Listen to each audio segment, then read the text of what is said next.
नमस्कार दोस्तों, ढोल में पोल चैनल में आप सब मित्रों का हृदय से अभिनंदन करता हूं। दोस्तों, राम के सारे आप जानते ही हैं दोस्तों कि राम के सारे दुर्गुणों का गुण गा गाकर तुलसी ने धर्मवीर हिंदू समाज की आंखों में धूल झोंकने और उन्हें बरगलाने की जैसी घिनौनी कोशिश की है, उसकी मिसाल अन्यत्र मिलना दुर्लभ है। गंभीरतापूर्वक देखने से पता चलता है दोस्तों कि तुलसी के राम में कोई ऐसी विलक्षणता नहीं है जिसके कारण उन्हें परमेश्वर माना जाए। ये सब आप जानते हैं दोस्तों।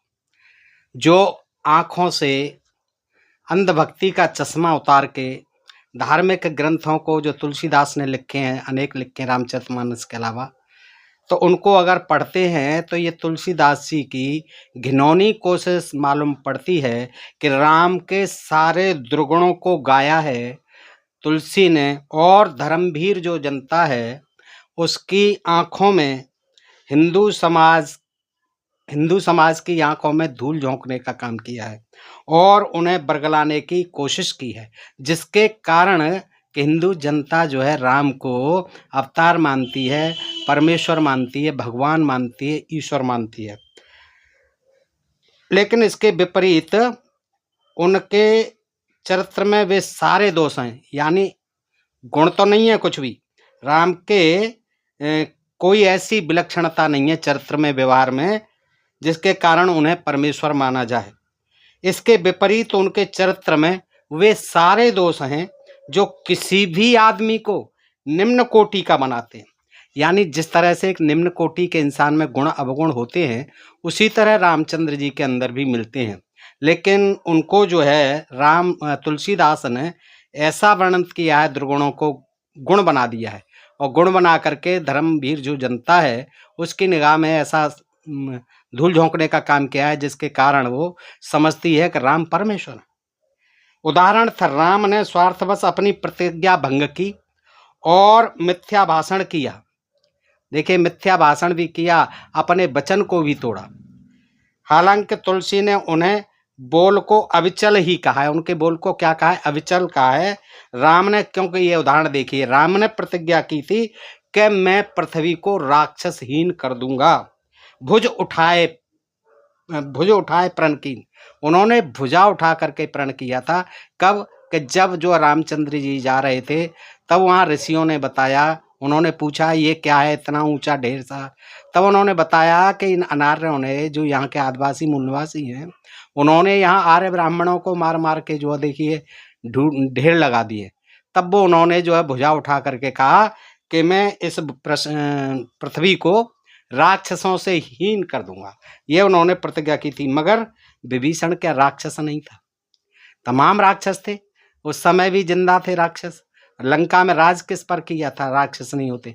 सारे राक्षसों को कहाँ खत्म किया था? वह तो राक्षस राज रावण का ही तो भाई था, देशद्रोही भाई था। तो नाथ दशानन कर में भ्राता और निश्चर वंश जन्म सुरनाथा, रामचरितमानस में ही लिखा हुआ है दोस्तों। तो आज हम इसी तुलसी के राम के ऊपर जो है अपना ये जो है प्रसंग आपके समक्ष रखते हैं कि राम में क्या आदर्श थे, क्या गुण थे, क्या अवगुण थे, और तुलसीदास ने उनको कैसे वर्णित किया है। तो दोस्तों आइए देखते हैं तुलसी के राम। अयोध्या के राजा दशरथ के ज्येष्ठ पुत्र रामचंद्र की कल्पना हिंदू जनमानस में एक आदर्श पुरुष, मर्यादा पुरुषोत्तम के रूप में है। वह एक सत्यनिष्ठ यानी सत्यवादी, न्याय प्रिय, दयालु, पितृभक्त, बंधु प्रेमी, आदर्श पति, वीर शिरोमणि एवं शरणागत वत्सल के रूप में हिंदू जनमानस में प्रतिष्ठित है। उनके बारे में लोगों की इतनी ऊंची धारणा है कि उन्हें ईश्वर का अवतार मान लिया गया है। गोस्वामी तुलसीदास को भक्त शिरोमणि माना जाता है, शायद इसलिए कि उन्होंने राम के आगे पूर्ण आत्मसमर्पण कर दिया है। समर्पण के बिना भक्त हो भी कैसे सकती है? उनकी भक्ति इस सीमा तक पहुंची हुई है कि वह राम की जूठन खाने को तरसते हैं। कि मुझे किसी तरह राम की जूठन मिल जाए खाने को। देखिए गीतावली बालकांड 26/5 में कहते हैं कि मन भावतो कलेऊ कीजय, मन भावतो कलेऊ कीजय और तुलसीदास को प्रभु जूठन दीजय। आप मन भावना अपना कलेवा कीजिए हे राम, और लेकिन मुझ तुलसीदास को आप अपनी जूठन दे दीजिए। यहाँ तक जो है वो पहुँच गए हैं कि वह उनकी भक्ति सीमा यहाँ तक पहुँच गई है कि वह राम की जूठन खाने को तरसते रहते हैं। लेकिन अपनी भक्ति के भावोद्रेक में उन्होंने अपनी रचनाओं में, खास तौर से रामचरितमानस में, राम का जो चरित्र चित्रण किया है वह निहायत गंदा, बेहुदा और शर्मनाक है। कोशिश तो उन्होंने राम को भगवान बनाने की थी, लेकिन और इसीलिए अपनी रचना में उन्होंने बार बार यह दोहराया भी है कि राम मनुष्य नहीं परमेश्वर है, राम मनुष्य नहीं परमेश्वर हैं।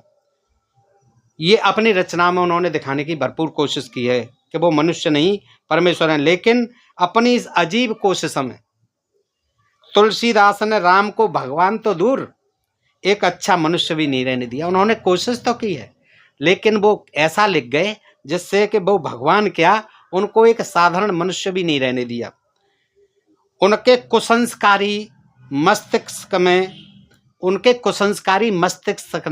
मस्तिष्क ने यानी तुलसीदास के मस्तिष्क ने राम को संकुचित विचारों का एक क्षत्रिय राजा मात्र बनाकर रख दिया है। तुलसी ने अपने सारे कुसंस्कार और कुत्सित विचार राम पर आरोपित कर दिए हैं। ये दूसरा पहलू देखें आप राम के बारे में तुलसीदास का। तुलसीदास ने कोशिश तो की है कि उनको परमेश्वर भगवान बना दिया जाए, लेकिन इस कोशिश में वो सफल नहीं हो पाए हैं और उन्होंने एक साधारण राजा की तरह, एक साधारण क्षत्रिय की तरह ही उन्हें चित्रित किया है। तो राम कथा को जितना भ्रष्ट तुलसीदास ने किया है उतना किसी अन्य नहीं। दोस्तों ये सोचने की बात है, ये अंदर की बात है, गहराई से अध्ययन चिंतन मनन करने की बात है, तभी जो है इसको समझा जा सकेगा तुलसीदास को, उनके साहित्य को। तो दोस्तों ये जो है मैं कहानी ऐसे ही कुछ नहीं कहता बगैर प्रमाण के।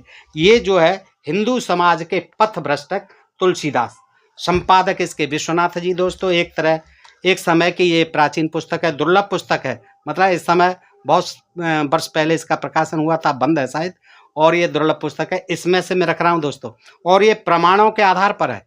उन्होंने इसमें विश्वनाथ जी ने जो संकलित किया है वो अपनी तरफ से कुछ भी नहीं, उन्होंने सब प्रमाण दिया। तो दोस्तों मैं भी चाहता हूँ कि आप इस पुस्तक का लाभ उठाएं और राम को समझें, तुलसीदास को समझें कि ईश्वर को परमपिता कहा गया है, उतना किसी अन्य ने नहीं किया है। उन्होंने, तुलसीदास ने ईश्वर को परमपिता कहा गया, इसलिए जगत के सभी प्राणी उसके लिए पुत्र तुल्य हैं, पुत्र तुल्य होते हैं। ईश्वर को परमपिता कहा जाता है, आप जानते हैं, इसलिए जगत के सभी प्राणी उसके लिए पुत्र तुल्य हैं। जो समदर्शी नहीं, उसे ईश्वर कहलाने का हक भी नहीं। इस दृष्टि से देखने पर तुलसी के राम में कहीं ईश्वरत्व का लेस भी नहीं है, लेस मात्र भी नहीं है। कोई ईश्वरत्व नहीं है राम के अंदर। शायद चरित्र चित्रण की इसी विफलता को छिपाने के लिए तुलसी को बार बार राम के ईश्वर होने का ढिंढोरा अपनी रचनाओं में पीटना पड़ा है। ढिंढोरा बहुत पीटा है, लेकिन वो सफल नहीं हो पाए। तुलसी के राम में अगर सचमुच चरित्र की ऊंचाई होती तो पाठक स्वयं उनके सामने नतमस्तक हो जाते। तुलसीदास को बार बार जगह जगह ढिंढोरा पीटने की आवश्यकता नहीं होती, उनके ईश्वर होने की याद दिलाने की जरूरत नहीं पड़ती। तुलसी ने राम का चित्रण वस्तुतः मिथ्यावादी, अन्यायी, प्रपंची, नासमझ, खुशामद पसंद, जातिवाद, दास प्रथा के घोर समर्थक, गुंडों को हर प्रकार का संरक्षण देने वाले, मनमौजी एवं निकृष्ट कोट के एक सामंत के रूप में दिया। सामंतवाद के ये स्थापक थे, समर्थक थे। तो कौन? रामचंद्र जी। ये तुलसी के रामचंद्र जी हैं, जो कि मिथ्यावादी, अन्यायी, प्रपंची हैं, ना समझ हैं, खुशामद पसंद हैं, जातिवादी हैं, दास प्रथा के घोर समर्थक हैं, गुंडों को हर प्रकार संरक्षण देने वाले हैं, मनमौजी और निकृष्ट कोट के एक सामंत सामंत के रूप में, सामंत आप समझते ही हैं दोस्तों, एक राजा के रूप में पेश किया है, जिसके सगे भाई भी हाथ जोड़कर खड़े रहने वाले दास मात्र थे। वो भी जो भाई क्या करते थे, भाई भी हाथ जोड़ करके खड़े रहते थे भाई के आगे, जिसकी स्पष्ट घोषणा थी कि जो मेरे सामने ऐंठ कर चलेगा, राम की स्पष्ट घोषणा थी कि जो मेरे सामने ऐंठ कर चलेगा, सिर उठाकर चलेगा, उसका सिर काट डालूंगा। लेकिन जो सिर झुकाए रहेगा, झुककर चलेगा, उसे हर तरह का संरक्षण दूंगा, उसका बाल भी बांका नहीं होने दूंगा। यह घोषणा उसके प्रणतपाल होने की नहीं, वरन उसके सामंती स्वरूप को उजागर करती है। तुलसीदास ने तो दुष्टों, दुराचारियों, दुर्जनों और आधुनिक शब्दों में कहें तो गुंडों को स्पष्ट आश्वासन दिया है तुलसी ने कि तुम कितने भी कुकर्मी, अपराधी या शैतान हो, घबराने की कोई जरूरत नहीं। कितने ही पाप करो, कितने ही कुकर्म करो, कितने ही अपराध करो, कितने ही बड़े आप शैतान बन जाओ, घबराने की कोई जरूरत नहीं है। सीधे राम के पैरों पर जाकर गिर जाओ। तुलसीदास ने ये लिख दिया। कुछ भी करो, कितने ही निकृष्ट कोटि के अपराध करो, कुछ भी करो, व्यभिचार करो, दुराचार करो, और अपराधी हो, शैतानी करो, कुछ भी करो, समाज विरोधी कितने ही काम करो, कितने ही जो है तमाम लोगों को उत्पीड़न करो, सताओ, अत्याचार करो, लेकिन आपका कुछ नहीं बिगड़ने वाला है। बस इतना करो, सीधे जाकर के राम के पैरों पर जाके गिर जाओ। वह बाह पगार हैं, शरणागत देने वाले हैं, प्रणतपाल हैं, शरणागत वत्सल हैं, तुम्हारी रक्षा अवश्य करेंगे, तुम्हारा कोई कुछ नहीं बिगाड़ सकेगा। अरे तुम्हारे जैसे तो अनेक क्रूर, नीच, अधम, दुर्जन, दुष्ट और पतितों को उन्होंने बार बार अपना बनाया है, लेकिन हाँ, किसी प्रकार का दुराव छिपाव मन में न रखना, सब बातें खोल कर बता देना उन्हीं के शब्दों में। जैसे आजकल जो कह देते हैं अपराधी, भाई तेरा कुछ नहीं होगा, कोई पिटाई नहीं लगेगी, कोई 3rd डिग्री नहीं होगी, तो साफ साफ बता दे। वहाँ इंस्पेक्टर जो कह देता है, पुलिस का इंस्पेक्टर और जो जांच अधिकारी होते हैं, ऐसे ही रामचंद्र जी के सामने जाके तुम कुछ भी करके आए हो, वो स्पष्ट शब्दों में बताओ। वो कहते फिर देखिए कितना संरक्षण देते हैं, क्योंकि वे प्रणतपाल हैं, शरणागत वत्सल हैं, बाह पगार हैं, दयालु हैं, कृपालु हैं। तो दुराचारियों, दुर्जनियों कैसे आश्वासन दिया है विनय पत्रिका में कि तुलसीदास पर हर प्रपंच सब, नाव राम पद कमल नाथ, जन डर पहुँतो से अनेक खल अपनाए जानकी नाथ। ये जो है विनय पत्रिका में लिखा है। रामचरितमानस में तो स्वयं राम के मुंह से ही तुलसीदास ने गुंडों को अभयदान दिलवा दिया है। गुंडों को क्या दिलवा दिया है? अभयदान। किसने? तुलसीदास ने कहा रामचरितमानस में। क्या कहा है देखिए, कोट विप्रबध लागे जाहू, आए शरण तजो नहीं ताहू, सन्मुख होए जीव मोहि जबहि, और जन्म कोट अघ नासै तबहि। कोट यानी करोड़ों विप्रों का वध कर दीजिए, करोड़ों ब्राह्मणों का वध कर दीजिए, और मेरी शरण में आ जाइए तो मैं तुम्हें नहीं तजूंगा। यानी जो करोड़ों ब्राह्मणों का वध करके मेरी शरण में आता है, रामचंद्र जी कहते हैं कि मेरी शरण में जो आ जाता है मैं उसे नहीं तजता, उसको त्याग नहीं करता। सम्मुख होए जीव मोहि जबहि, जन्म कोट अघ नासहि तबहि। देखिए यहाँ बात जो है कह रहे हैं कि करोड़ों ब्राह्मणों का वध करके आ जाए, मैं उसको नहीं तजता, लेकिन अपने भाई को केवल दुर्वासा के आने मात्र से ही, केवल काल के आने मात्र से ही घबरा कर वचन के मेरा वचन टूट जाएगा, मैंने कह दिया है कि मैं जो आ जाएगा बीच में मैं मार दूंगा उसे। तो लक्ष्मण को मारने की बात आई, लक्ष्मण जी भाई द्वारपाल थे, वो खबर देने गए कि दुर्वासा जी आ गए, तो बस काल के सम्मुख बात कर रहे थे, उनका जो वचन टूट गया। अब वो कहते हैं कि लक्ष्मण जी तुम्हें मारूंगा मैं, क्योंकि वचन दिया। और लक्ष्मण जी बेचारे घबरा जाते हैं, वो कहते हैं कोई बात नहीं भाई, आपका जो है धर्म रहना चाहिए। उनके वशिष्ठ गुरु भी कहते हैं कि हाँ इसको लक्ष्मण जी को आप मारिए मत, त्याग कर दीजिए। और त्याग करना या वध करना ये दोनों ही बातें सज्जनों के लिए समान होती हैं। उनको परित्याग कर देते हैं। लक्ष्मण जी अपमानित होते हैं, जा करके सरयू में छलांग लगा देते हैं, यानी आत्महत्या कर लेते हैं। और यहाँ देखिए क्या कह रहे हैं, करोड़ों ब्राह्मणों को मारा पर मेरी शरण में आ जाओ, मैं तुम्हें तजता नहीं। 1 करोड़ ब्राह्मणों की हत्या करके भी अगर कोई मेरी शरण में आ जाए, अर्थात मेरी अधीनता कबूल कर ले, मेरे तलबे सहलाने लगे, तो मैं ऐसे महान परमात्मा को भी पापात्मा को भी नहीं त्यागूं। ऐसे महान पापात्मा, और लक्ष्मण जी तो कोई पापात्मा थे, कोई वध नहीं किया था, एक ब्राह्मण का भी वध नहीं, कोई कुछ नहीं बिगाड़ा था, अपनी ड्यूटी ईमानदारी से कर रहे थे हैं। उनको जो है परित्याग कर दिया, सुसाइड के लिए बाध्य कर दिया। ये रामचंद्र जी की 2 तरह की बातें हो गई, आप देखिए। तो जैसे ही वो मेरे सामने आ जाता है, करोड़ों ब्राह्मणों का वध करने वाला, उसके करोड़ों जन्म के पाप नष्ट हो जाते हैं। ये थी अदालत, उनका न्याय, उनका कानून रामचंद्र जी का, जो कि राम राज्य में चलता था। मारे हो, वैसे कहते हैं कि एक ही ब्राह्मण की ब्रह्महत्या से कई जन्मों तक पीछा नहीं छूटता। और यहाँ रामचंद्र जी कह रहे हैं कि करोड़ों ब्राह्मणों को मारे आओ, मेरी शरण में आ जाओ, तुम्हारा बाल माका नहीं होने दूंगा, कुछ भी नहीं होगा, जाओ मारे आओ, मेरी शरण में आ जाओ। पर और ये कोई और नहीं लिख रहा है, बाबा तुलसीदास लिख रहे हैं, जो कि बहुत बड़े ब्राह्मण हैं। मगर गुंडों के लिए इतना जबरदस्त आश्वासन भी तुलसी को नाकाफी लगा। ये राम ने थोड़ी कहा, ये तो इनकी कल्पना थी, इन्होंने लिख दिया, उनको बढ़ा चढ़ा, ये सोच रहे कि इनकी मैं तारीफ कर रहा हूँ, लेकिन उन्होंने ये नहीं देखा कि इस तारीफ में उनकी क्या दुर्दशा कर दी, है ना।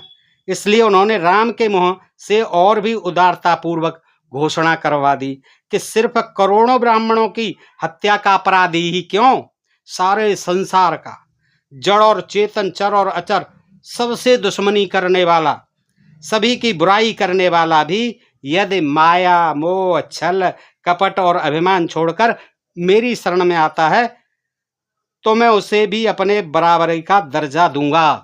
क्या कहा रामचरितमानस में, कैसे कहा देखिए, जो नर होए चराचर द्रोही, आवे शरण समय तक मोही, तज मद मोह कपट छल नाना, करो सद्य ते आप समाना। हुआ कि जो नर होए चराचर द्रोही, पूरे संसार का, चर अचर का, कितना ही बड़ा दुश्मन हो, द्रोही हो, विद्रोही हो, और उसी समय वो मेरी शरण में आ जाए। रामचंद्र जी कह रहे हैं, तुलसीदास ने कहलवाया कि तज मद मोह कपट, सब कुछ छोड़ करके, मद मोह कपट छल आदि सबको विसार के, त्याग के, करो सद्य ते आप, उसको मैं अपने समान बना लेता हूँ।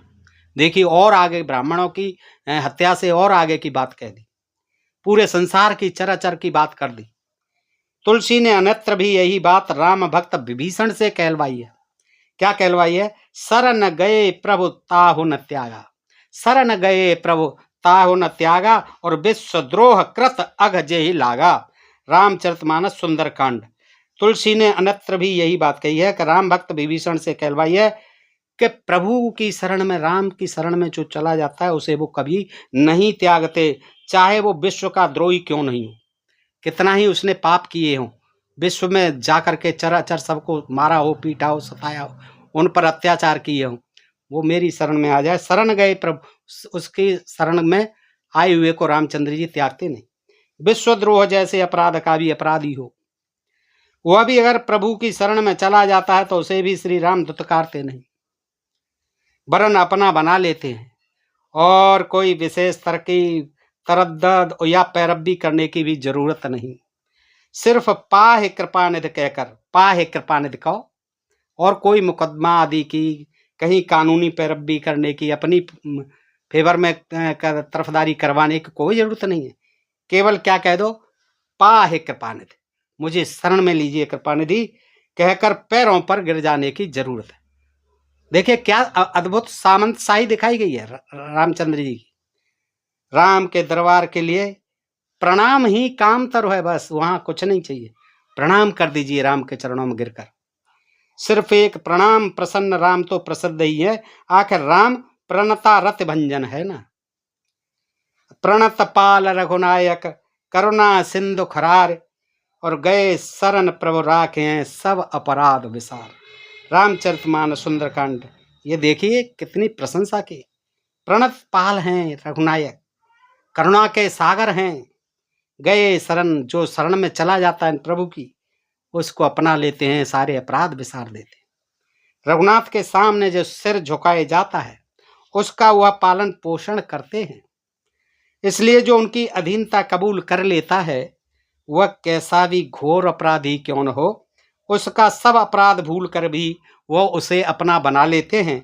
बस हम तुम्हारे हैं इतना कहकर पैरों पर गिर जाने की जरूरत है। कितना आसान नुस्खा है।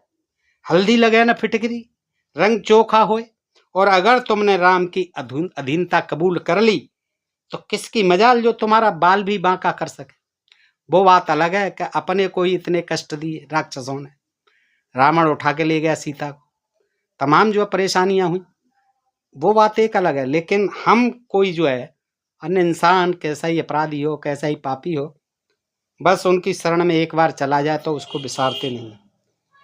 इससे क्या सिद्ध होता है दोस्तों? इससे क्या सिद्ध होता है कि तुलसी ने राम के मुंह से ऐसी बातें कहलवाकर केवल और केवल गुंडों का हौसला बढ़ाया है। सारा संसार तुम्हारा दुश्मन है तो क्या हुआ?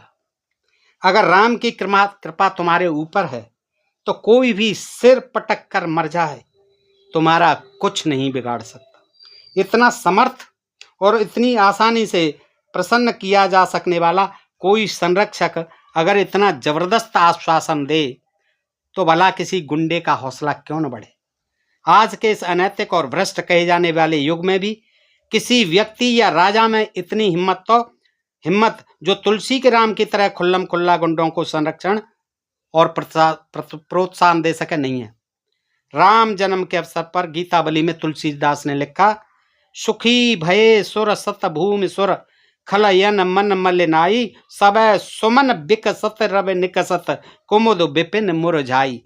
यानी जैसे सूर्योदय होने पर सभी फूल प्रफुल्लित होकर खिल जाते हैं किंतु कुमुद वन मुरझा जाते हैं, उसी प्रकार राम के जन्म लेने से देवता सज्जन और ब्राह्मण तो प्रसन्न हो गए लेकिन दुष्टों का मन मलिन हो गया।